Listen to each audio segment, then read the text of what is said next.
Good morning दोस्तों। एक और प्रैक्टिस सेट में कुछ क्वेश्चन है, 8 या 9 क्वेश्चन फटाफट कर लेते हैं। 10th चैप्टर के क्वेश्चन ये जो प्रीवियस ईयर में आए हुए हैं। तो पहला क्वेश्चन क्या है, Rupali want to get a clear picture about the incident she speaks to the victims. अब यहाँ पे मैं आपको रूल बताऊं जो मैंने 10th वाले चैप्टर में आपको बताया था कि जो बात पास्ट में कही गई है तो वो पास्ट के तरीके से ही होनी चाहिए, लिखी होनी चाहिए। अब यहाँ पे आप देखो, Rupali wanted to get a clear picture, ये पास्ट की बात कर रहे हैं, अबाउट द इंसिडेंट जब हुआ होगा। सो सी स्पीक्स कैसे आएगा भाई, टू द विक्टिम्स, तो विक्टिम पास्ट की बात होगी ना, तो पास्ट में लिखी जाएगी। तो यहाँ पे हम स्पीक्स की जगह पे क्या लिखेंगे, स्पोक। तो रूल हमारा यही है, जो बात पास्ट की कही है तो पास्ट के तरीके से ही होनी चाहिए वो, और बाकी अगर नहीं है तो उसमें मैंने आपको रूल बताए हैं कैसे क्या है। हर एक क्वेश्चन के साथ मैं आपको कॉन्सेप्ट बताने की कोशिश कर रहा हूँ, रूल क्या लग रहा है। उसके बाद the president has denied that the economy is in recession और was go into one despite a spate of downcast reports. यहाँ पे इस सेंटेंस को अगर हम थोड़ा समझे, द प्रेजिडेंट हैज़ डिनाइड मतलब होता है मना, इनकार करना। That the economy is in recession मतलब मंदी में, ओके, इज़ इन रिसेशन, और was go into one despite a spate of downcast reports. तो यहाँ पे भैया वॉज के साथ में क्या होता है, मैंने आपको एक रूल बताया था 10th वाले चैप्टर में, is am are was were will be shall be के बाद हमेशा फोर्थ फॉर्म, वर्ब की फोर्थ फॉर्म का यूज़ होता है आईएनजी का। तो वॉज के बाद में क्या यूज़ होगा, आईएनजी का। तो यहाँ पे ये एरर था, ये बाकी ठीक है सेंटेंस हमारा। उसके बाद है Sushma was hurried to the station when she dashed against the truck. यहाँ पे सिंपल सी बात है, जो मैंने ऊपर वाला इसमें रूल बताया भाई, वॉज के बाद क्या आएगा, हरिंग आएगा। तो ये हरिड नहीं है, हरी क्या होता है, जल्दबाजी करना ना, जल्दी में हुआ कोई काम। The station when she dashed against the truck, तो ये बिल्कुल ठीक हो जाएगा। तो वॉज, और ये रूल था भाई, is am are was were will be shall be के बाद हमेशा फोर्थ फॉर्म का ही यूज होगा।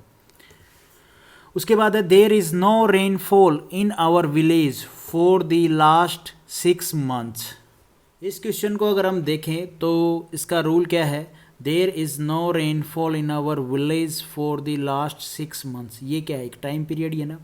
तो टाइम पीरियड के साथ में क्या है, टाइम पीरियड के साथ में be is am are was were का यूज नहीं होता है, और इनके स्थान पर किसका यूज होता है, बी की थर्ड फॉर्म क्या होगी, बीन। तो यहाँ पे हम बीन का यूज करेंगे, ना कि इज का। There been no rainfall in our village for the last 6 months। ये हमारा एरर था, मैंने आपका इसके साथ में रूल भी बता दिया क्यों एरर था। उसके बाद है since we are living in Bangalore for 5 years we are reluctant to move to another city. इस टेंस में क्या है भाई, जो काम पास्ट में शुरू हुए और अभी भी हैं तो वहाँ पे हम किसका यूज़ करते हैं, हैज़ और हैव बीन, और वर्ब की फोर्थ फॉर्म का।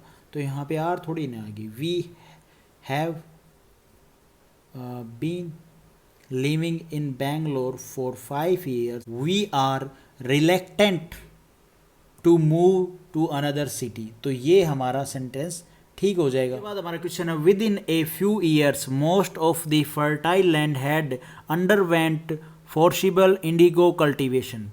तो इस क्वेश्चन में मेरे को सबसे पहले एक रूल ध्यान में आता है कि भैया has, have, had, will, shall, have के साथ में वर्ब की थर्ड फॉर्म का यूज़ होता है और किसी अन्य वर्ब का फॉर्म का यूज़ नहीं होता है। तो यहाँ पे हैड के साथ में अंडरवेंट कैसे आएगा, यहाँ पे गोन आएगा, अंडर गोन वर्ब की थर्ड फॉर्म, तभी तो ये ठीक होगा ना। तो यहाँ पे यही एक एरर था, बाकी तो सेंटेंस में with a few years most of the fertile land, और तो कोई एरर है नहीं इसमें, ठीक है।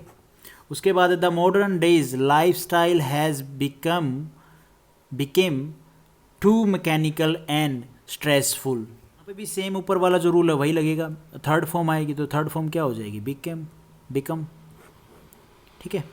उसके बाद I hope that the train will arrive on time but it did not. मैंने आपको ऊपर भी जो सेकंड प्रैक्टिस सेट था उसमें बताया, जो एक्शन पहले हुआ होगा और जो एक्शन बाद में होगा वो हमारा सेकंड फॉर्म में आएगा, जो बाद में और पहले होगा वो हेड प्लस में वर्ब की थर्ड फॉर्म में आएगा। ये कौन सा टेंस था, ये टेंस था हमारा पास्ट परफेक्ट टेंस, जिसमें मैंने आपको बताया था कि एक काम के होने से पहले दूसरा काम हो गया हो तो काम जो पहले हुआ है वो हैड वर्ब की थर्ड फॉर्म और जो बाद में हुआ वो सेकंड फॉर्म यूज़ होगा। तो इसने क्या हो पहले क्या होगा ना, उसके बाद इसकी ट्रेन अराइव हुई होगी ऑन टाइम। तो यहाँ पे जो एक्शन पहले हुआ है वो हमारा हैड और वर्ब की थर्ड फॉर्म, तो यहाँ पे आएगा I had hoped that the train will. अब यहाँ पे सेकंड फॉर्म का यूज़ होगा। भाई जो काम बाद में हुआ है, जो ये काम बाद में हुआ है, तो यहाँ पे विल की जगह पे क्या आएगा, सेकंड फॉर्म वुड हो जाएगी। तो ये हमारा सेंटेंस ठीक हो जाएगा। उसके बाद है seeing that she is very tired I walked out of the room and let her sleep. देखो भाई, पास्ट के सेंटेंस के साथ आने वाला जो भी पास्ट सेंटेंस होगा वो पास्ट के हिसाब से ही होना चाहिए। अब इसमें देखो आप, seeing that she is very tired, she is very tired I walked out of the room and let her sleep. तो यहाँ पे इज़ का यूज़ नहीं होगा, ये तो प्रेजेंट की बात होगी ना। इसका किसका यूज़ होगा, वॉज का यूज़ होगा। I see was very tired I walked out of the room and let her sleep.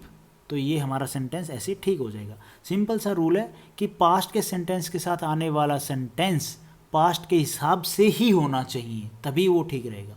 तो ये हर एक क्वेश्चन के साथ मैंने आपको रूल बताने की कोशिश की है। होप आपको ठीक ठाक लगी होगी वीडियो। अगर आपको थोड़ा सा भी ये लगा कि मुझे हेल्प मिली तो वीडियो को लाइक करना और चैनल पे नए हो तो भाई सब्सक्राइब करना।